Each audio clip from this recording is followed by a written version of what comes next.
अस्सलाम वालेकुम dear students.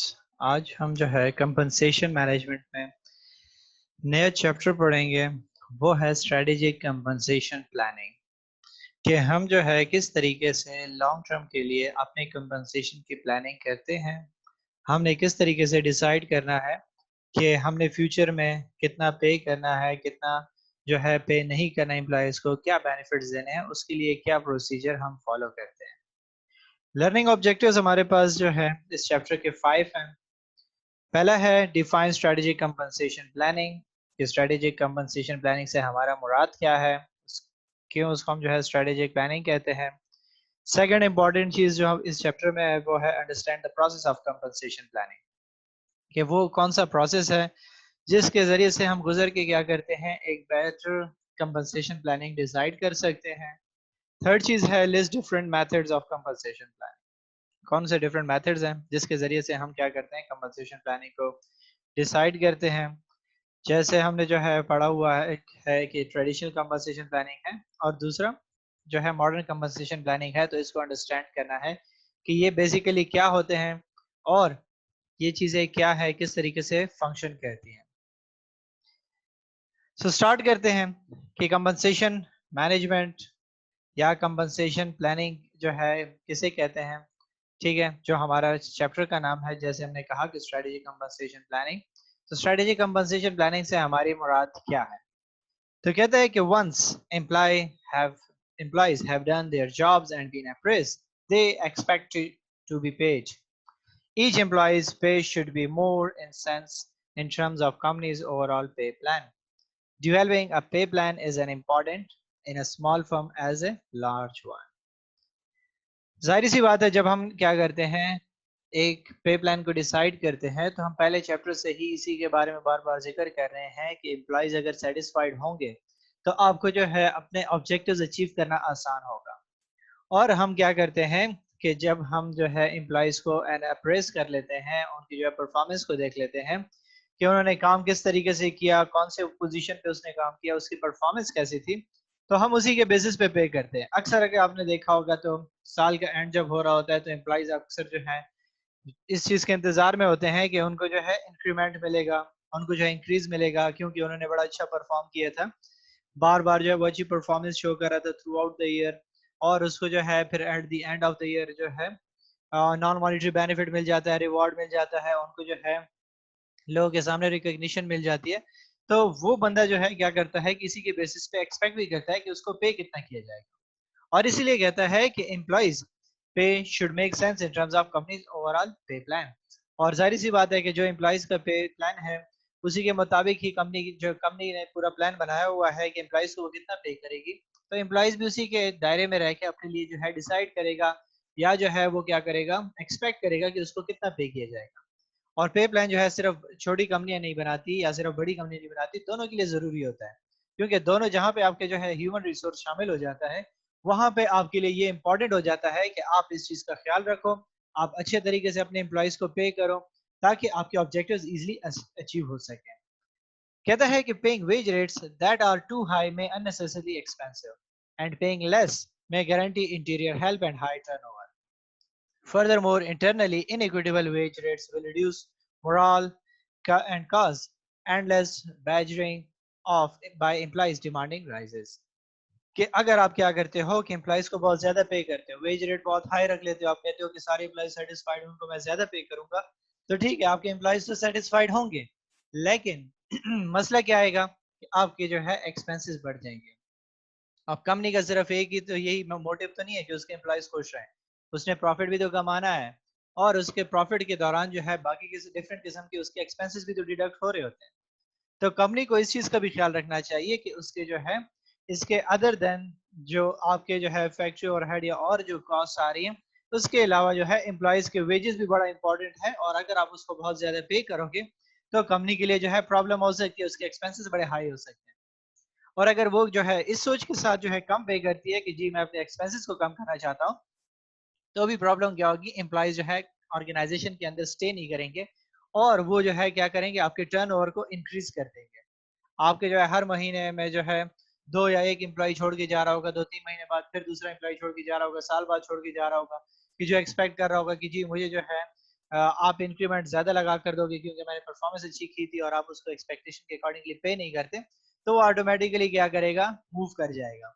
या वो अगर आपके साथ है भी तो उसके माइंड में एक ही बात चल रही होगी कि वो कब जो है मूव कर ले यहाँ से।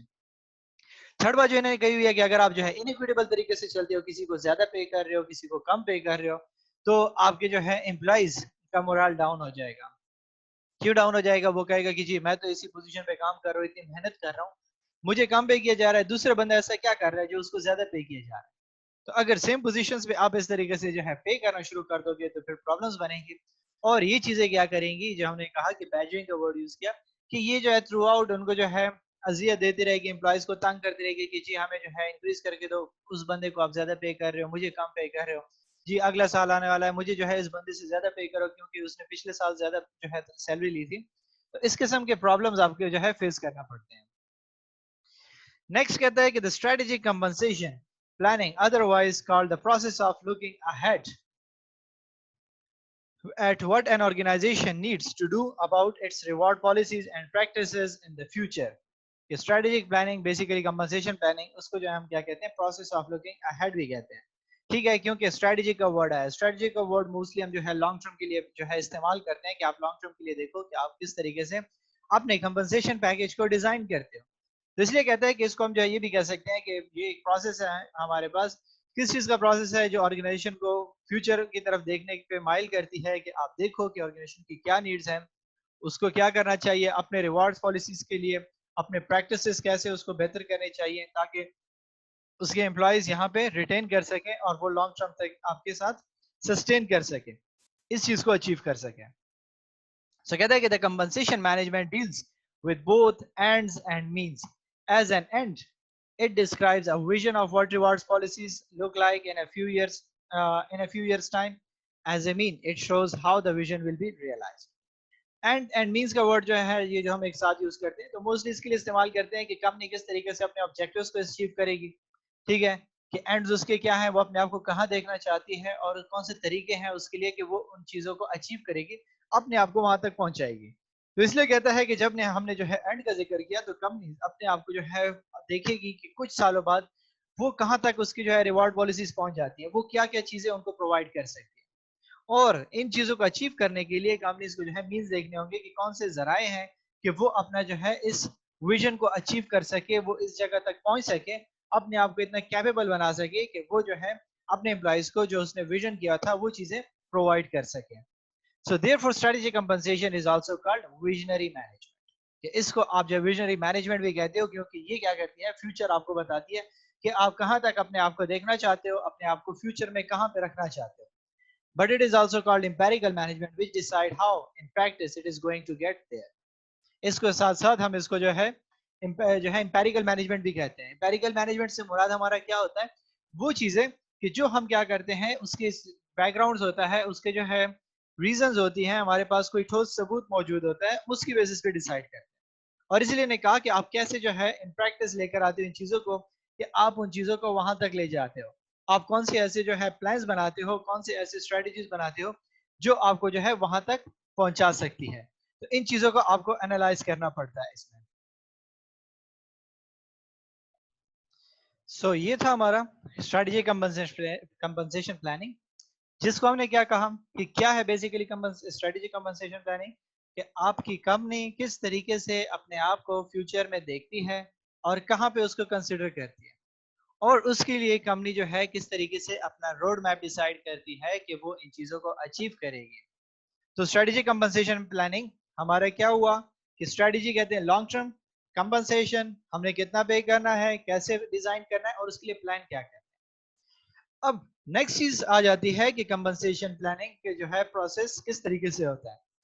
जो हमारा मेन टॉपिक है कि process of determination of compensation, कि वो कौन सा प्रोसेस है जिसके जरिए से हम क्या करते हैं, कंपनसेशन को प्लान करते हैं, इस पूरे के पूरे प्रोसेस को डिजाइन करते हैं। जहां पे हमने कहा कि मींस का जिक्र किया, तो मींस हमारे पास कौन से हैं। सो कहता है कि today the compensation system are design align to the business goals and strategies. The employees are expected to work and take their own decisions. Authority is being delegated. कि आप क्या करते हो, आजकल जब कंपनसेशन सिस्टम डिजाइन किए जाते हैं तो वहां पे ऑर्गेनाइजेशन क्या करती है, अपने गोल्स को देखती है और स्ट्रेटजीज को देखती है कि वो क्या फ्यूचर में अचीव करना चाहती है और कंपनी के गोल क्या है मेजरली, और उसके लिए वो फ्यूचर में कौन कौन से जो है स्ट्रेटजीज बनाती है। और एम्प्लॉइज को क्या कहता है कि वो एक्सपेक्ट करते हैं कि वो काम करे और अपने डिसीजंस खुद लें, क्योंकि जब हम कहते हैं कि आपने एम्प्लॉइज को जो है अथॉरिटी दे दी है, रिस्पॉन्सिबिलिटी दे दी है, तो उसको थोड़ी सी अथॉरिटी भी दो कि वो अपने पोजीशन पे जो है प्लानिंग भी कर सके, अपने जो है पोजीशन पे कुछ डिसीजंस भी ले सके। और कहता है कि इस तरीके से अथॉरिटी आपकी क्या होगी, डेलीगेटेड होगी, कि employees feel secured and valued in the organisation, क्योंकि जब आप एम्प्लॉइज को क्या करते हो कि अथॉरिटी दे देते हो तो वो अपने आप को थोड़ा सा डेलीगेटेड भी करता है और कहता है कि जी मुझे जो है क्या कर दिया, अथॉरिटी मिली हुई है, मुझे रिस्पॉन्सिबिलिटी सिर्फ नहीं मिली, मैं जो है खुद डिसीजन ले सकता हूँ। तो वो अपने आप को सिक्योर्ड फील करता है और वो ऐसा फील करता है कि वो जो है ऑर्गेनाइजेशन के लिए एक खास बंदा है, क्योंकि कंपनी उसके प्लान्स को, उसके जो है डिसीजंस को जो है वो मानती है। और कहता है कि organisation offers monetary and non monetary benefits to attract and retain the best talents in the competitive environment. जैसे हमने प्रीवियस चैप्टर से अब तक लेकर इसी एक बात का जिक्र किया कि कंपनी क्या करती है कि मॉनेटरी और नॉन मॉनेटरी बेनिफिट्स इसलिए देती है ताकि वो अपने बेस्ट टैलेंट को रिटेन कर सके। बार बार नए एम्प्लॉइज को हायर करना वो बहुत ही बड़ी कॉस्ट है, आपकी टर्नओवर कॉस्ट आपके लिए बहुत ज्यादा बढ़ जाती है। तो उस चीजों से बेहतर हमारे लिए क्या होता है कि हम अपने एम्प्लॉइज को ज्यादा से ज्यादा रिटेन रख सके, उनको जो है बेनिफिट्स हैं, जिसमें हमने क्या कहा था कि आप जो है वो गाड़ी दे सकते हो, कंपनी के जो है मोबाइल फोन दे सकते हो, उनको अलाउंसेस दे सकते हो, छुट्टियां दे सकते हो विद पे, ठीक है। और इस तरीके से मजीद जो हमने बेनिफिट्स, फ्रिंज बेनिफिट्स का जिक्र किया था, आप वो सारे के सारे अपने एम्प्लॉइज को दे सकते हो ताकि वो ऑर्गेनाइजेशन में रिटेन कर सके। और इस प्रोसेस को जो है कुछ स्टेप्स इसमें शामिल होते हैं, जिसमें जो है हम क्या कहते हैं कि आपकी जो है जो ये सिस्टम में चेंज आता है उसकी एवोल्यूशन आपके पास कैसी हुई। तो सबसे पहले हम बात करते हैं कि एवोल्यूशन आपके पास ट्रेडिशनल कंपनसेशन सिस्टम से स्टार्ट हुई, जो कि चेंज हो गया था कंपनसेशन सिस्टम में, कि वो तरीका कार चेंज होता गया with the passage of time. And फिर हमारे पास जो है मॉडर्न कंपनसेशन सिस्टम आया, जिसमें कुछ स्टेप्स हैं जो हमने देखने हैं कि जो आप अपनाते हो और उसके जरिए से आप क्या करते हो, कंपनसेशन को डिसाइड करते हो। सो ट्रेडिशनल कंपनसेशन सिस्टम, जैसे हमारा जो है रिवायती सिस्टम चल रहा होता है, सेम एज इट इज ये भी होता है कि इसमें आप क्या करते हो, एम्प्लॉइज को उनके वर्क को जो है देखते हो, उनको काम देते हो और उनको कहते हो कि आप हमारे ऑर्डर्स को फॉलो करो, जैसे जो है प्रीवियसली चलता था। कहता है कि in traditional organisation structure employees are expect to work hard and obey the bosses orders. In return, they are provided with the job security, salary increments, and promotion annually. कि आप देखते थे कि पहले क्या होता था कि अगर आप जो है लो लेवल पे देख लो, अब तो जो है गवर्नमेंट और आपको जो है हमेशा अच्छा पे कर रही होती है, अच्छे जो है कंपनसेशन पैकेजेस प्रोवाइड कर रही होती है। लेकिन क्या है कि कुछ ऑर्गेनाइजेशन में जो है कंपनीज क्या करती थी, आपको जो है कहती थी कि ये काम आपने करना है, आपने हमारे ऑर्डर्स को फॉलो करना है, आप जो है अपने माइंड सेट को यूज नहीं करोगे, आप जो है खुद डिसीजन मेकिंग नहीं करोगे, जो आपको ऑर्डर्स मिलेंगे आप वही करोगे चुपचाप और अपना काम करोगे। और जब आपका साल कंप्लीट हो जाएगा तो आपको जो है इंक्रीमेंट मिलेगा, ठीक है, आपको प्रमोशन मिल सकती है, अगर आप जो है एक्सपीरियंस आपका 4 साल 5 साल पूरा हो गया और आप दूसरी पोजीशन के लिए एलिजिबल हो गए तो वो आपको प्रमोट कर देंगे। अदरवाइज आपको जो है ईयरली कम जो है इंक्रीमेंट्स लगते जाएंगे, जो स्टिल अगर हम देखें तो हमारे प्राइवेट ऑर्गेनाइजेशन में होता है कि आपको बता दिया जाता है कि आपको जो है कितना इंक्रीमेंट मिलेगा ईयरली। तो ये चीजें बताई जाती थी। और सैलरी कैसे डिटरमाइन हो रही थी, कहता है कि the salary was determined on the basis of the job work and years of experience by employees in holding, कि आप एम्प्लॉइज कितना ड्यूरेशन तक वहां पे रहा है और उसकी जो है काम की नौयत को देख के उसको पे किया जाता था। अगर डिफिकल्ट काम है, ज्यादा जो है मैनेजरियल टास्क है तो उसको ज्यादा पे किया जाता था, अगर नॉन मैनेजरियल है तो उसको कम पे किया जाता था। और फिर जितना एक्सपीरियंस हो गया था तो उसके साथ साथ इंक्रीमेंट लगते लगते उसकी सैलरी भी बढ़ जाती थी। So some of organization provided for retirement benefits such as pension plans for the employees। और सबसे important हमारे यहाँ क्या कंसिडर होता है कि आपको पेंशन मिल रही है कि नहीं मिल रही, future job security, future security चाहिए। तो ऑर्गेनाइजेशन क्या करती थी, वो आपको जो है फ्यूचर सिक्योरिटी देने की कोशिश करती थी ताकि एम्प्लॉइज इस वजह से भी रिटेन करें कि उनको अपना फ्यूचर सिक्योर नजर आए। It was assumed that humans work for money. There was no space for other psychological and social need of workers। कि यहाँ इस वक्त तक जो है यही चीज कंसिडर की जाती थी कि ह्यूमन जो है वो क्या चाहता है, वो सिर्फ पैसे के लिए काम करता है, वो अपने पैसे की नीड को पूरा करना चाहता है, उसकी कोई साइकोलॉजिकल कोई जो है सोशल नीड नहीं है, वो बस ये चाहता है कि मुझे पैसे मिले, मैं पैसों के जरिए से क्या करूं, अपनी जरूरियात को पूरा कर सकूं। तो वो कंपनी से उसके अदर देन दैट कुछ एक्सपेक्ट नहीं करता था। लेकिन चेंज कब आया इस सिस्टम में? कहता है कि जब आपके पास क्या आया, बिहेवियरल साइंस थ्योरीज आई, एवोल्यूशन हुआ, लेबर और ट्रेड यूनियंस आपके पास आई, employ started asking for their rights. और जब ये थ्योरिस्ट आए, इन्होंने क्या कर दिया, इन्होंने लोगों की माइंडसेट को चेंज कर दिया। जैसे मैस्लो की थ्योरी होगी, ठीक है, उसने जो टोटली चेंज कर दिया माइंडसेट को। उन्होंने कहा कि सिर्फ आप जो है क्या करते हो, एम्प्लॉइज की नीड्स जो है बेसिक नीड्स नहीं होती, उसके उससे हट के भी नीड्स होती हैं, आपको उसका भी ख्याल रखना चाहिए अगर आप अपनी कंपनी के ऑब्जेक्टिव्स को अचीव करना चाहते हो। और जब आपके पास ट्रेड यूनियंस आ गई और लेबर यूनियंस आ गई, तो उन्होंने क्या कर दिया, इनके राइट्स को प्रोटेक्ट करना शुरू कर दिया कि आप एम्प्लॉयज को क्या करो, सही तरीके से पे करो, कंपनसेट करो, जितना वो मेहनत कर रहे हैं उसके अकॉर्डिंगली उसको पे किया जाए। So Maslow brought in the need hierarchy for the right of the employees. He stated that employees do not work only for money, but there are other needs too, which they want to satisfy from their job, such that social needs, psychological needs, safety needs, self-actualization, etc. अगर आप जो है क्या करते हो, देखते हो Maslow की थ्योरीज जो हम आगे जाके पढ़ेंगे, वहां पे क्या है कि उन्होंने आपको बताया हुआ है कि डिफरेंट स्टेजेस हैं ह्यूमन लाइफ में, डिफरेंट नीड्स हैं इंसान की जो आपको फुलफिल करनी पड़ती है, जिसके लिए वो काम करता है। जैसे अगर आप देखें तो आपने जैसी जो है स्टडी कंप्लीट कर ली, स्टडी कंप्लीट करने के बाद आपको जॉब चाहिए होती है, आप कहते हो कि मेरी बेसिक नीड्स पूरी हो जाए। जब आपकी वो अचीव होना शुरू हो जाती है, तो आपकी जो है थोड़ी सी मजीद नीड्स पैदा हो जाती है। आप कहते हो कि नहीं, सिर्फ ये नीड्स नहीं है मेरी, मुझे जो है अब क्या करना चाहिए, मुझे जो है और साइकोलॉजिकल नीड्स भी फुलफिल करनी चाहिए, मुझे सेफ्टी होनी चाहिए। वो जो है फिर इमोशंस की तरफ जाता है कि वो शादी की तरफ सोचता है कि वो शादी कर ले। ठीक है, तो इस किस्म के जो है क्या है, थॉट्स बढ़ती रहती है, नीड्स इंसान की चेंज होती रहती है। तो एम्प्लॉय सिर्फ इसके लिए काम नहीं करते कि वो बस सारी जिंदगी पैसों के अंबार अपने पास लगा ले, बल्कि वो इससे हट के भी जो है अपने नीड्स को पूरा करने के लिए कोशिश करता है। सो कहते हैं कि now the employees were being treated as a human resource. और फिर जब ये थ्योरिस्ट आए और जब ये यूनियंस और इन्होंने इतना ज्यादा भरमार कर दी, इन्होंने जो है लोगों के माइंडसेट को चेंज कर दिया। इन्होंने बताया कि आप जो है एम्प्लॉइज के जो है राइट्स होते हैं उनको प्रोटेक्ट करना चाहिए, उनका ख्याल रखना चाहिए। तब ये चीज कंसिडर हुई कि ह्यूमन आपका रिसोर्स है। ह्यूमन सिर्फ आपके पास जो है मशीन नहीं है कि आप उसको इस्तेमाल करोगे, बल्कि ये एक इम्पॉर्टेंट एसेट है कंपनी के लिए। अगर ये आपका सेटिस्फाइड हुआ, आपके ऑब्जेक्टिव्स इजीली अचीव हो सकते हैं। अगर ये सेटिस्फाइड ना हुआ, आपके ऑब्जेक्टिव्स अचीव नहीं हो सकते। कहता है कि their performance was being measured and appraised based on the organisational and individual performance. और फिर उनकी जो है जो परफॉर्मेंस थी उसको मेजर किया गया, उनके अप्रेज किए गए, किसकी बेसिस पे कि ऑर्गेनाइजेशन में वो कैसा परफॉर्म कर रहा है, इंडिविजुअली उसके अंदर कौन सी स्किल्स हैं, वो कौन से काम कर रहा है, किस तरीके से अपने गोल्स को वो अचीव करके दे रहा है। तो आपने क्या कर दिया कि आपने जो है पूरा एचआर का सब्जेक्ट इंट्रोड्यूस किया। एचआर ने आपको बताया कि आपने एम्प्लॉइज को कैसे हायर करना है, कैसे उनको रिटेन करना है, कैसे उनके लिए जो है स्ट्रेटजीज बनानी है, कैसे उनको अप्रेस करना है। ये सारी की सारी चीजें आपने कंसिडर करना शुरू कर दी।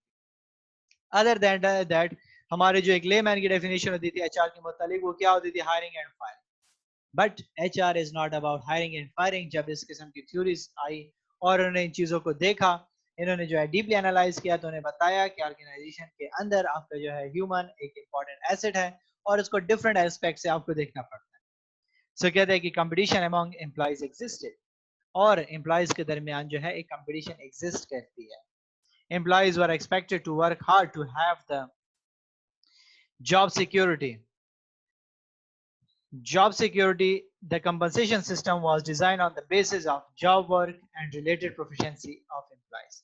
कि आपके compensation system फिर किस चीज के बेसिस पे इन्होंने जो है डिसाइड करना शुरू कर दिया, क्योंकि जो है आपके एम्प्लॉइज किस लिए काम करते थे, हार्ड वर्क किस लिए करते थे, कि उनको जॉब सिक्योरिटी मिले। वो जो है दिन रात एक ही होते थे ताकि ऑर्गेनाइजेशन उसको रिटेन रखे, ऑर्गेनाइजेशन उसको आगे जाकर लेकर जाए अपने साथ। तो इसके लिए वो पूरी की पूरी कोशिश करते रहते थे।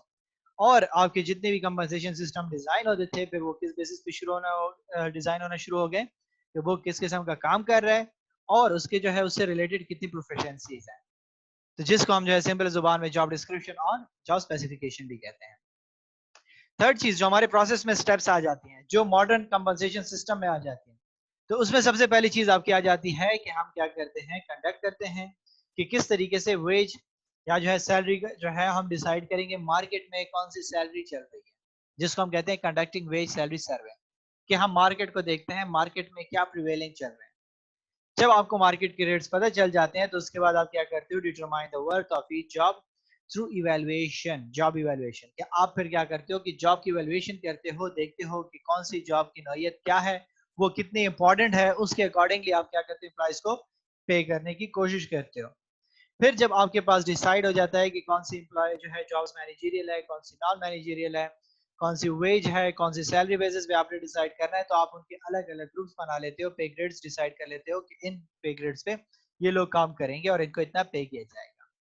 Price each pay grade by using wave curve. फिर आप क्या करते हो कि वेव कर्व के जरिए से आप जो है सबके वेज को डिसाइड करते हो। फिफ्थ कहता है डेवलपिंग वेज स्ट्रक्चर। फिर इसके बाद आप क्या कहते हो, वेज का स्ट्रक्चर डिजाइन करते हो कि जी कौन से पे स्केल के लिए कितने कितनी पेमेंट्स होनी चाहिए। Framing wage administration rules. और फिर आप क्या करते हो कि इससे रिगार्डिंग अपने जो है रूल्स रेगुलेशंस डिसाइड करते हो कि किसको किस बेसिस पे किए जाएंगे और कितने जो है ऑर्ली सिस्टम होगा, कितने जो है आप क्या करते हो ओवर टाइम का सिस्टम करते हो, क्या करते हो, वो सारी सारी चीजें आप डिसाइड करते हो। लास्ट में फिर आप क्या करते हैं, एम्प्लॉइज अप्रेजल कैसे होगी। आप एम्प्लॉइज को अगर जो है परफॉर्मेंस के पैसे बेस पे पे करते हो तो एम्प्लॉइज की परफॉर्मेंस कैसे जज होगी, कैसे एनालाइज होगी, उस चीज को देखने की कोशिश करते हो। सो मॉडर्न कंपनसेशन सिस्टम में पहली चीज जो हमने कहा कि आप किस चीज को एनालाइज करते हो, तो सैलरी एंड वेज का सर्वे करते हो। सो कहता है कि it is difficult to set pay rates if one don't know what others paying. so salary survey of what others are paying will play a big role in pricing jobs। कि अक्सर बड़ी organisation जब ये जो है एक नए market में जाती है, वहां पे अपना एस्टेब्लिश करती है सिस्टम को, तो क्या होता है कि वहां पे ऑर्गेनाइजेशंस को पता नहीं होता कि अब यहाँ पे प्रिवेलिंग रेट्स क्या चल रहे हैं, वो एम्प्लॉइज को कितना पे कर रहे हैं। तो अब इसके लिए जो है उनके पास एक ही लास्ट ऑप्शन रह जाता है, वो क्या करते हैं कि वहां पे सर्वे करना शुरू कर देते हैं, लोगों से पूछना शुरू कर देते हैं, क्वेश्चनियर्स डिस्ट्रीब्यूट कर लेते हैं, या जो है वहां पे अपने वर्कर्स को क्या करते हैं जॉब्स वगैरह के लिए भिजवाना शुरू कर देते हैं। वो क्या करते हैं इंफॉर्मेशन गैदर्स करते हैं, कोई जो है टेलीफोन के जरिए से पूछता है इनफॉर्मली, कोई न्यूज़पेपर के जरिए से देखता है और कोई इंटरनेट सर्विस देखता है और उसके जरिए से पूछता है कि लोगों को यहाँ पे कितनी पे दी जा रही है, तो वो अपने आप को मार्केट के साथ इक्वलाइज करने की कोशिश करता है। दूसरी चीज जो सबसे इंपॉर्टेंट होती है वो है जॉब एनालिसिस, जो हम एचआर में भी करते हैं। ठीक है कि आप क्या करते हो कि जॉब को एनालाइज करते हो कि आपकी जो है क्या रोल होंगे, क्या डिस्क्रिप्शंस होंगी, क्या रिक्वायरमेंट्स है, क्या रिस्पॉन्सिबिलिटीज होंगी, जिसको हम जो है दो चीजों में डिस्ट्रीब्यूट करते हैं, जॉब डिस्क्रिप्शन और जॉब स्पेसिफिकेशन। कि आप क्या करते हो ऑर्गेनाइजेशन के लिए, फिर जो है क्या करते हैं ऑर्गेनाइजेशन देखती है कि क्या डिस्क्रिप्शंस होंगी, क्या रोल्स एंड रिस्पॉन्सिबिलिटीज एक बंदा प्ले करेगा। ठीक है, और उसके अकॉर्डिंगली हमें क्या नीड्स होंगी, हमारे किस क्वालिफिकेशन का बंदा चाहिए होगा। लेट्स से हम कहते हैं कि हमें एक अकाउंटेंट चाहिए, तो अकाउंटेंट के पास कौन से स्किल्स होने चाहिए, कितना एजुकेशन होना चाहिए, वो सारी की सारी चीजें हम डिसाइड करते हैं। सो कहते हैं कि thus it effectively contributes to setting up the compensation package for the job position. और जॉब जो आपके पास जब हम एनालिसिस का जिक्र करते हैं, जॉब एनालिसिस हमारे पास सबसे इंपॉर्टेंट रोल प्ले करती है किस चीज में, कि आप अपने जो है पैकेजेस को कैसे डिजाइन करते हो कंपनसेशन के। क्योंकि हम क्या करते हैं कि जिसकी जो पोजीशन होती है उसको देखते हैं, कौन से स्किल्स हमें चाहिए। लेट से हमें जो है एक लेक्चरर चाहिए, तो लेक्चरर के पास जो है कम से कम एमएस होना चाहिए। लेकिन आप असिस्टेंट प्रोफेसर और जो है प्रोफेसर की तरफ जाते हो तो उनकी जो है पब्लिकेशंस, उनकी जो एक्सपीरियंस, उनकी जो है एजुकेशन, सब कुछ आप देखते हो, तो उसके बेसिस पे आप क्या करोगे, उसको ज्यादा पे करोगे। एक लेक्चरर के अकॉर्डिंगली तो पे नहीं कर सकते। तो हमें क्या करना पड़ता है कि ये सारी की सारी जो बेस प्रोवाइड करता है वो कौन प्रोवाइड करता है, जॉब एनालिसिस हमें इसकी बेस प्रोवाइड करता है। और जॉब एनालिसिस में कहता है कि हमें क्या करना पड़ता है कि पहले हमें देखना पड़ता है कि जॉब पोजीशन क्या है। ठीक है, उसके बाद हम देखते हैं कि जॉब की डिस्क्रिप्शन क्या है और फिर जॉब की वर्थ क्या है। जॉब डिस्क्रिप्शन आपने जो है एचआर में पढ़ा हुआ है कि जॉब डिस्क्रिप्शन आपको क्या बताता है कि कौन से स्किल्स होंगे एम्प्लॉइज के पास, नॉलेज कितना होना चाहिए, उसका एटीट्यूड कैसा होना चाहिए, क्या रोल्स एंड रिस्पॉन्सिबिलिटीज वो परफॉर्म करेगा और उसके एजुकेशनल एक्सपीरियंसेस कितने होने चाहिए। उसके बाद जो है जॉब पोजीशन बेसिकली क्या है। ठीक है, जॉब डिस्क्रिप्शन तो मैंने आपको कह दिया कि आप जो है क्या करते हो, रोल्स एंड रिस्पॉन्सिबिलिटीज को देखते हो कि कितना जो है क्या रोल रिस्पॉन्सिबिलिटीज वो बंदा प्ले करेगा, और उसके साथ जो हम फिर जॉब स्पेसिफिकेशन देते हैं कि हमें कितने स्किल्स चाहिए, इस बंदे की कौन सी स्किल्स होनी चाहिए और वो जो है कौन सी एजुकेशन लेवल, उसके पास बैकग्राउंड होना चाहिए। तो उसके अकॉर्डिंगली हम मिक्सअप करके वहां पे पुट कर देते हैं। जॉब पोजीशन से हमारा मुराद क्या है, कहता है कि job position refers to designation of the job and employ in the organisation. Job position forms an important part of the compensation strategy as it determines the level of job in the organization. For example, management level employees receive greater pay scales than non-managerial employees. ठीक है, जैसे कि हमने क्या कहा कि आपकी job position क्या है, आपकी जो है डेजिग्नेशंस बताती है कि डेजिग्नेशन क्या है, लेक्चरर है, एपी है, प्रोफेसर है, ठीक है, आपका जो है क्लर्क है, आपका जो है कंट्रोलर एग्जामिनेशन है। तो ये सारी की सारी चीजें जो है आपकी क्या है, जॉब पोजीशंस है। और यही फिर अगर आप जो है डिफरेंट किस्म के एड्स न्यूज़पेपर में देखते हैं तो आपको जो है अनाउंस किया जाता है कि जी administrative positions are announced in this university, ठीक है। कहीं पे लिखा होता है कि जी टीचिंग या जो है फैकल्टी रिक्वायर्ड। तो अब ये क्या है, फैकल्टी का नाम टीचिंग के लिए हो जाता है और एडमिनिस्ट्रेटिव को वो एडमिनिस्ट्रेटिव के साथ एसोसिएट कर लेते हैं कि जो टीचिंग के साथ कंसर्न नहीं रखते हैं, ठीक है। तो इसी तरीके से जब आप बिजनेसेस में देखते हो तो वहां पे मैनेजरियल आपके पास लेवल होती है, एक नॉन मैनेजरियल होती है जिसमें मजदूर वगैरह आ जाते हैं। तो आप उनके बेनिफिट्स उसी के अकॉर्डिंगली डिसाइड करते हो। कहता है कि the non monetary benefits offered to to different levels in the organisation also vary. और फिर मैनेजरियल को जो आप क्या करते हो कि उनको नॉन मॉनेटरी बेनिफिट्स अलग प्रोवाइड करते हो, और जो नॉन मैनेजरियल होते हैं उनको अलग पे किया जाता है जो उनकी पोजीशंस होती है। नेक्स्ट कहता है कि job worth refers to estimating the job worthiness such that how much the job contributes to organization। सबसे इंपॉर्टेंट बात आप क्या करते हो कि ये चीज देखते हो कि आपकी ऑर्गेनाइजेशन में जो है इस पोजीशन की क्या वर्थ है, कितना कंट्रीब्यूट कर रहा है। अगर बहुत ज्यादा कंट्रीब्यूट कर रही है तो आप क्या करोगे, उस बंदे को इंपॉर्टेंट जो है प्लेस पे रखोगे। अगर वो आपको जो है इतना ज्यादा जो है इंपॉर्टेंट नहीं है, ठीक है, तो आप उसको जो है इतना ज्यादा पे नहीं करोगे, उसके इतने ज्यादा बेनिफिट्स नहीं दोगे। क्योंकि अगर वो बंदा जो है छोड़ के चला जाता है तो आप उसके बगैर सर्वाइव कर सकते हो, लेकिन जो एक इंपॉर्टेंट बंदा होगा आप उसके बगैर जो है सर्वाइव नहीं कर सकते, ठीक है। जैसे अगर ऑर्गेनाइजेशन का आपका जो है सीईओ चला जाता है तो आप जो है डिस्टर्ब हो जाओगे। लेकिन अगर आपके ऑर्गेनाइजेशन में जो है एक आपका जो है पीएन चला जाता है, या जो है आपका जो है टी बॉय चला जाता है, तो टी बॉय जो है इतना इफेक्ट नहीं करता। आपको जो है क्या हो सकता है कि कोई और जो है जो लो लेवल स्टाफ का बंदा है वो आपको जो है वहां पे कंपनसेट कर सकता है जब तक कोई और बंदा ना आ जाए। तो आप उसकी वर्थ देखते हो कि कौन सा बंदा कितना इंपॉर्टेंट है आपके लिए और कितना आपको उसको रिटेन करना चाहिए। इसके बाद आप क्या करते हो, जॉब इवेल्युएशन करते हो कि the relative value of every job is determined through job evaluation. The relative job value is converted into money value so is to fix wage survey. Wage surveys are conducted to find out wage levels prevailing in the region industry. Organization problems such as recruitment policy, fringe benefits, etc. are also considered. कि आप क्या करते हो कि job को evaluate करते हो, फिर उनको देखते हो कि जी जॉब कितनी जो है, हमने कहा कि उसकी वर्थ क्या थी, उस चीज को देखते हो। आप क्या करते हो, उसकी डिस्क्रिप्शन को देखते हो, फिर उसके साथ आप देखते हो कि आपके जो है जो मार्केट में प्रिवेलिंग रेट्स चल रहे हैं क्या वो आप अफोर्ड कर सकते हो, क्या आपकी ऑर्गेनाइजेशन के जो है इतनी पैकेजेस हो सकती हैं। आप एक एज ए न्यू ऑर्गेनाइजेशन अगर आए हुए हो तो आप कितना कंपनसेट कर सकते हो, कितना नहीं कर सकते। आप जो है एक ओल्ड ऑर्गेनाइजेशन हो तो आप किस तरीके से इसको एडजस्ट करते हो, तो वो सारी की सारी आप चीजें इवेलुएट करते हो। थर्ड स्टेप है हमारा jobs group similar jobs into पे ग्रेड्स।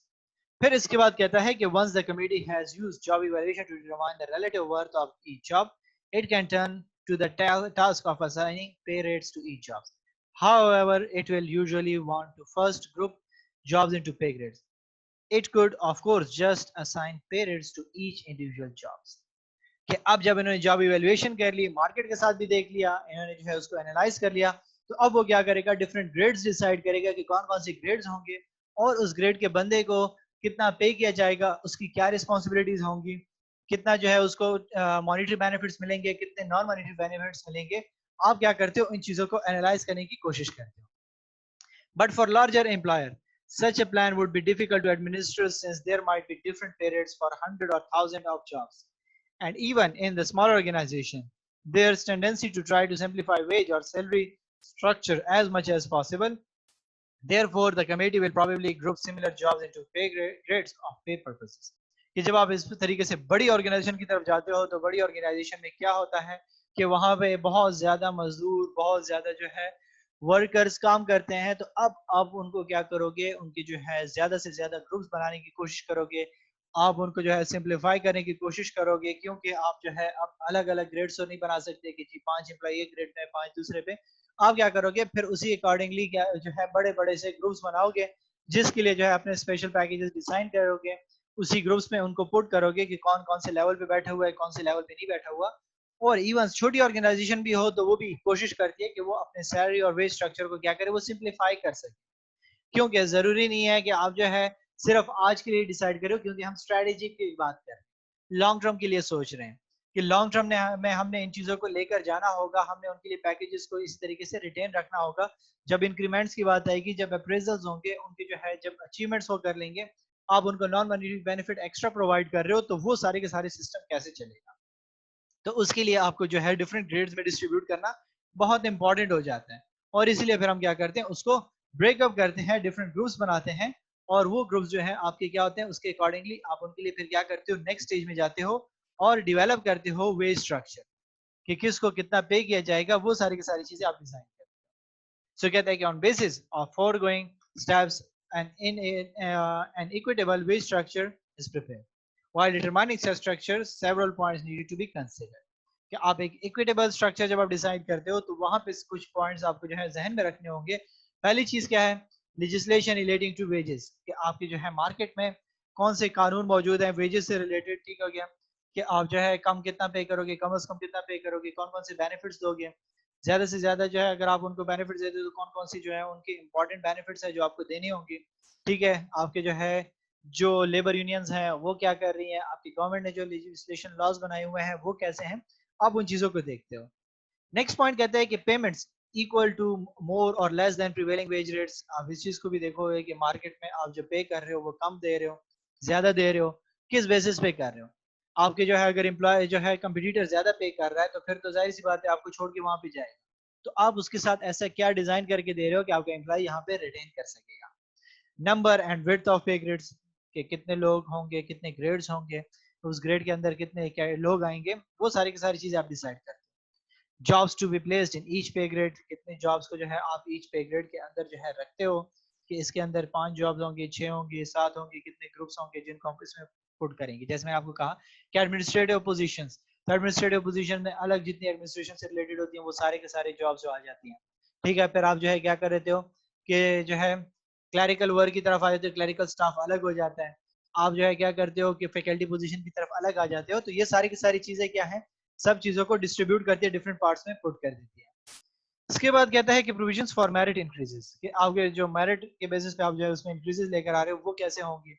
डिफरेंशियल्स बिटवीन पे एंड प्लान्स, कि आपके जो है पे कैसे होंगे, आप जो है प्लान्स कैसे बनाओगे फ्यूचर के लिए, एंड डीलिंग विद वेजेस और salaries that are not line with the structure. और फिर आप क्या करते हो, किस तरीके से वेजेस और सैलरी को जो है इन लाइन लाने की कोशिश करते हो, कि आपके जो स्ट्रक्चर्स बनाए हुए हैं पे ग्रेड्स के, उनको कैसे एक साथ जो है एडजस्ट करते हो और किस तरीके से कंपनसेट करते हो अपने एम्प्लॉइज को। नंबर 5th प्रोसेस है कि वेज एडमिनिस्ट्रेशन रूल्स, कि आपके जो है किस तरीके से आप उसको जो एडमिनिस्टर करते हो उसके लिए रूल्स क्या बनाते हो, कि किस तरीके से ये सारी की सारी चीजें डिसाइड होंगी। तो कहता है कि rules are required to determine the degrees to which advance will be based on length of service rather than merit, the frequency with which pay based on length of service rather than merit, the frequency with which pay increments will be awarded, the rules that will govern promotions from one pay grade to another, and the way control over wage salaries cost can be maintained. Once the rules are framed, these should be communicated to the employees। वही बात जो मैंने आपको कहा कि आप किस तरीके से देखते हो, कि आप एम्प्लॉइज को जो है मेरिट के बेसिस पे इंक्रीमेंट देते हो, या आप उसको सर्विसेज के बेसिस पे क्या करते हो कि जो है इंक्रीमेंट दे रहे हो। आप उनको क्या करते हो कि कितने फ्रीक्वेंटली आप उनके जो है क्या करते हो कि सर्विसेज के बेसिस पे उनको इंक्रीज दे रहे हो, या आप क्या कर रहे हो ऑपोजिट सिचुएशन में जा रहे हो कि मेरिट को जो है फोकस करते हो। आप उनको जो है इंक्रीमेंट्स अवार्ड कर रहे हो, किस बेसिस पे कर रहे हो कि जी वो जल्दी जल्दी से आपको अच्छे अच्छे टारगेट्स अचीव करके दे रहा है तो आप उसको इंक्रीमेंट्स दे रहे हो। या फिर आप जो है सालाना रूल रखा हुआ है और आप जो एक स्पेसिफिक परसेंटेज आपने डिसाइड करके और उसी के बेसिस पे जो है इसको लेकर जा रहे हो। आप जो अगर उनको प्रमोशन दे रहे हो एक ग्रेड से दूसरे ग्रेड तक वो जाएगा तो उसके लिए क्या रूल्स होंगे, क्या कोई सीट छोड़ के जाएगा तो आप उसको प्रमोट करोगे, या जो है वो अपने कुछ स्पेसिफिक ड्यूरेशन अचीव करने के बाद वो प्रमोट हो जाएगा। आप जो है सैलरीज और वेजेस को कैसे कंट्रोल करोगे। तो जब ये सारी की सारी चीजें आप डिसाइड कर लेते हो, फिर आप क्या करोगे, इसको कम्युनिकेट करोगे अपने जो है सारे के सारे जो है लोगों को बताओगे कि हमारे ऑर्गेनाइजेशन में अगर आपको प्रमोशन चाहिए तो उसका क्या तरीकेकार होगा, किस तरीके से होगा, और कैसे जो है आप उनको पे करोगे। नंबर 6 कहता है कि एम्प्लॉइज अप्रेजल, कि आप क्या करोगे कि एम्प्लॉइज को अप्रेज करोगे। एम्प्लॉइज का अप्रेजल हमने क्या कहा कि बहुत ही इंपॉर्टेंट होता है, किस चीज के लिए इंपॉर्टेंट होता है कि आप उनको जो है रिवॉर्ड्स कैसे दोगे। सो कहता है कि in order to reward merit and performance it is necessary to evaluate the performance of an individual employees, some differentials in pay are maintained on the basis of employees performance This is necessary to provide incentive for hard work and superior performance is evaluated against predetermined standard of performance. कि आप क्या करते हो कि employees का appraisal करते हो, आप देखते हो कि एम्प्लॉइज कैसे परफॉर्म कर रहे हैं. अगर एक बंदा जो है बहुत मेहनत कर रहा है और एक बंदा जो है नॉर्मली उसको लेकर जा रहा है, तो उसको जो है आपको कंपनसेट करना होगा. जैसे अगर हम देखें तो आपके जो एक सेल्स पर्सन है, ठीक है, आपके जो बैंक में एक बंदा बैठा हुआ है, वो क्या कर रहा है कि सिंपल अपने जो ऑपरेशंस के काम कर रहा है सारा दिन, ठीक है, और उसकी सैलरी 20,000 है. मंथ कंप्लीट हो जाता है, उसको वही 20,000 मिल रही है. लेकिन उसके साथ दूसरा कुलीग है, सेम पोजीशन पे बैठा हुआ है, वो क्या कर रहा है कि साथ में ऑर्गेनाइजेशन में जो है सेल्स भी कर रहा है, कि ऑपरेशंस का काम भी कर रहा है, वहां पे उसके साथ साथ सेल्स भी कर रहा है. तो सेल्स का कमीशन उसको मिल रहा है, वो ज्यादा गेन कर रहा है. तो अब जो ये पहला एम्प्लॉय है, वो ये नहीं कह सकता कि इसको क्यों ज्यादा पे किया जा रहा है. दोनों हम एक ही पोजीशन पे, आप उसको ज्यादा पे कर रहे हो, मुझे कम पे कर रहे हो. क्यों? क्योंकि वो क्या कर रहा है, वो एक्स्ट्रा काम कर रहा है, वो ऑर्गेनाइजेशन को एक्स्ट्रा बेनिफिट दे रहा है, वो एक्स्ट्रा सेल्स उसको जनरेट करके दे रहा है.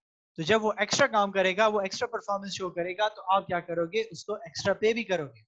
और इसका पता कैसे चलेगा, जब आप उसका अप्रेजल करोगे. सो कहता है कि therefore job analysis forms an integral part in the formulation of compensation strategy of an organization. Organization should conduct job analysis as systematic at regular intervals. Job analysis can be used for setting up the compensation packages, for reviewing employees' performance with the standard level of performance, determining the training needs for employees who are lacking certain skills. कि आप क्या करोगे कि फिर आपके लिए जो है जॉब एनालिसिस बहुत इंपॉर्टेंट हो जाती है. आप इनको जो है हमेशा देखोगे अपनी जॉब एनालिसिस को, उसको इम्प्रूव करोगे. आप देखोगे कि जी आपके जो है with the passage of time कितनी इंप्रूवमेंट्स आई है, आपकी जो है जॉब की नेचर कितनी चेंज हो चुकी है, कितने जो है नए लोग आपने जो है हायर करने हैं, कौन सी पोजीशन आपके पास आ गई है, वो सारी की सारी चीजें आपने देखनी होगी. और फिर आपने क्या करना होगा, एम्प्लॉइज को उसके स्टैंडर्ड जो आपने सेट किए थे कि एम्प्लॉइज इतनी परफॉर्मेंस अगर आपको देगा तो इसको इतना पे किया जाएगा, जो एक्स्ट्रा ऑर्डिनरी कर रहा है उसको कितना पे किया जाएगा. जैसे आपको जो है क्या मिलता है ऑर्गेनाइजेशन में, जो है लोगों को डिफरेंट किस्म के रिवॉर्ड्स मिलते हैं. लेट्स से जो है एक एम्प्लॉय को best employee of the year का अवार्ड मिल जाता है. वो क्यों मिलता है? इसीलिए मिलता है क्योंकि उसने क्या कर दिया कि जो स्टैंडर्ड्स अच्छी जो है रखे गए थे, वो स्टैंडर्ड से ऊपर जा रहे हैं. ठीक है, उसने कहा था कि एम्प्लॉय को जो 1 लाख की सेल करनी होगी, वो 1 लाख क्या, वो जो है 1,20,000 1,30,000 की सेल्स कंटिन्यूसली उसको कर रहा है, तो उसको बेस्ट जो है एम्प्लॉय का अवार्ड मिल जाता है. ठीक है, एक एम्प्लॉय जो है वो क्या करता है, थ्रू आउट द ईयर छुट्टी नहीं करता, वो मोस्ट रेगुलर एम्प्लॉय होता है, उसको अवार्ड मिल जाता है कि most punctual employee of the year. ठीक है, तो इस किस्म के आप क्या करते हो, उनके लिए जो है जितने भी स्टैंडर्ड्स आपने रखे होते हैं परफॉर्मेंस के, उनकी जो है नीड्स के, वो जो आप एनालाइज करते हो उसके बेसिस में उनको पे किया जाता है. और फिर जॉब जो है जो हम एम्प्लॉय के अप्रेजल करते हैं, वो सिर्फ इसमें काम नहीं आते. जो कोई एम्प्लॉय आपका जो है लैग कर रहा होता है, आप क्या करते हो कि वहां पे उसके लिए क्या कर देते हो, मजीद जो है ट्रेनिंग वगैरह की फैसिलिटीज भी इसी के बेसिस पे डिसाइड करते हो. तो ये हमारे पास क्या था, ओवरऑल हमारे जो है कंपनसेशन का सिस्टम था, जो हम जो है डिसाइड करते हैं, प्रोसेस परफॉर्म करते हैं, कि जिसके जरिए से हम क्या करते हैं, स्ट्रेटेजी कंपनसेशन प्लान बनाते हैं कि हमने एम्प्लॉइज को लॉन्ग टर्म के लिए जो है कैसे लेकर जाना है, हमने विजन कैसे सेट करना है, कि हमने जो अपने कंपनसेशन पैकेजेस को इतना सॉलिड करना है कि हमारे एम्प्लॉइज हमारे रिटेन रहे, हम उनको ज्यादा से ज्यादा जो है फैसिलिटेट कर सकें, और अपने ऑर्गेनाइजेशन के ऑब्जेक्टिव्स भी हमारे मेंटेन. ठीक है, तो जब भी हम जो है कंपनसेशन प्लान डिसाइड करेंगे, तो सबसे इंपॉर्टेंट बात यह है कि हम अपने जो है ऑब्जेक्टिव्स को कभी भी जो है ओवरकम नहीं कर सकते. हम अपने ऑब्जेक्टिव्स को साथ लेकर जाएंगे, क्योंकि जब आपके कंपनी के ऑब्जेक्टिव्स अपने अचीव नहीं होंगे, तो फिर आपके एम्प्लॉइज जो है, अगर आप उनको डबल भी पे करो तो आपको फायदा नहीं है. आपने देखना होगा, आपने जो है ऐसे तरीके से अपना जो है कंपनसेशन प्लान डिसाइड करना होगा कि आपकी जो है जो बेसिक आपकी जो कंपनीज के ऑब्जेक्टिव्स हैं, वो भी अचीव हो सके, जो उनके फ्यूचर ऑब्जेक्टिव्स हैं वो भी अचीव हो सके, और आपके एम्प्लॉइज भी आपके साथ जो है इन लाइन चल रहे हैं. तो उनको ये जो सारा का सारा हम काम करते हैं, अपने ह्यूमन रिसोर्स को इन लाइन चलाने के लिए करते हैं, क्योंकि हमने कहा कि हमारे एम्प्लॉइज क्या है, वो कंपनी के लिए एक एसेट होता है. तो जब एक चीज आपके लिए जो है आपका इंपॉर्टेंट एस्पेक्ट है, एसेट है आपका, तो अब वो एसेट आपके साथ रहे, तो वो आपको ज्यादा बेनिफिट देता है. तो इसके लिए हम क्या करते हैं कि ये सारे के सारे स्टेप्स परफॉर्म करते हैं, और हम क्या करते हैं, उसको बेहतर से बेहतर बनाते हैं. तो हम क्या करते हैं कि जब हमारे पास जो है ट्रेडिशनल अप्रोच चल रही थी, तो उसमें काफी प्रॉब्लम्स चल रही थी. लेकिन जब अब हमारे पास जितने भी मॉडर्न सिस्टम्स आ रहे हैं, तो उसमें क्या हो रहा है कि एम्प्लॉयज जो है वो भी सेटिस्फाइड हैं, उनको जो है बेटर अपॉर्चुनिटीज मिल रही है, और एम्प्लॉयज भी जो है, एम्प्लॉयर्स भी बहुत खुश हैं. क्यों खुश हैं? क्योंकि उनकी जो है टर्नओवर कॉस्ट कम हो गई है. उनको ये चीजें जो है फेस करना नहीं पड़ रही कि जी किसी की तरफ से ऑफर आ जाती है कि हम आपको ज्यादा पे कर रहे हैं, आप अपने ऑर्गेनाइजेशन को छोड़ दो, हमारे साथ काम करना शुरू कर दो. तो पहले क्या होता था, एम्प्लॉयज छोड़ देते थे या जो ऑर्गेनाइजेशन को ब्लैकमेल करते थे कि मुझे जो है दूसरी organisation, let's say organisation B ज्यादा पे कर रही है, मैं वहां जा रहा हूँ, अगर आप मुझे ये बेनिफिट देते हो तो ठीक है, अदरवाइज मैं यहाँ से निकल रहा हूँ। तो अब जब आप क्या करते हो कि मार्केट बेस्ड चल रहे हो, ऑर्गेनाइजेशन जो है वो क्या कर रही है, मार्केट बेस्ड जो है इन चीजों को देख रही है, तो वो जो है उसके साथ साथ इन चीजों को भी देख रही है कि जो है जॉब पोजीशन की वर्थ क्या है। अगर उसकी वर्थ आपके लिए बहुत ज्यादा है तो फिर आप उस बंदे को रिटेन करने की कोशिश करते हो, कभी भी उसको अपने हाथ से जाने नहीं देते। लेकिन जब आपको नजर आ जाता है कि इसकी इतनी वर्थ नहीं है, हम इतने ज्यादा इफेक्ट नहीं होंगे, तो फिर आप क्या करते हो, थोड़ा सा उनके साथ निगोशिएट करने की कोशिश करते हो। लेकिन अगर एम्प्लॉय जो है वो एडजस्ट ना हो, तो आप जो है उसकी जगह रिप्लेसमेंट लेकर आ जाते हो। तो ये हमारा आज का जो है टॉपिक थे। अगर आपका इससे रिलेटेड कोई क्वेश्चन है तो आप मुझसे पूछ सकते हैं।